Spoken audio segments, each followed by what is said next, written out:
कबू नैहर में नौ छौ कैनी न हम डर लागता राजा जी धरी तनी दम।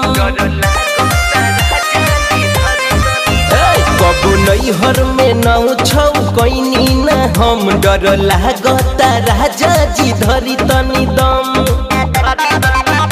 अभी बहानी न दानु बटे नाजुक समानु प्यार में कही न हमारा के भोर करके बही बहानी कम जोर सोची न लड़कोर करे के किया बही बहानी कम जोर सोची न लड़कोर करे के।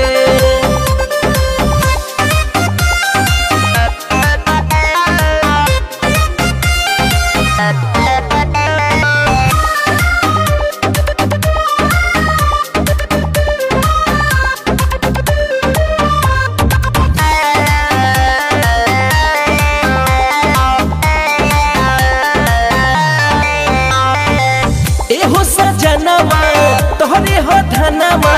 राखो तू तनी का धयनवा ये राजा हमर जनवा ले बोका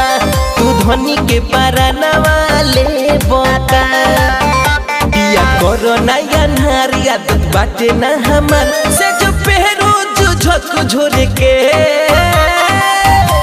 किया बही बहानी कम जोर सोची न लड़कोर करे के किया बही बहानी कम जोर सोची न लड़कोर करे के।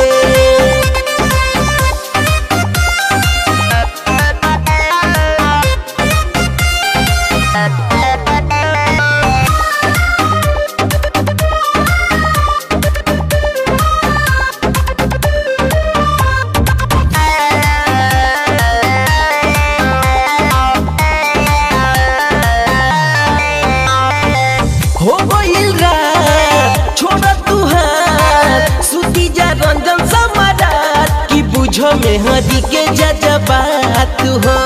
कि रट जनी अपने तू बात हो। दीपक अनुराग दे हाथी बात कहताने साची मन ऐसे न थोर करे के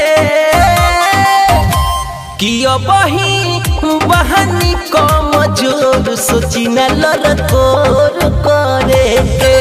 किया बही बहानी कम जोर सोची न लड़कोर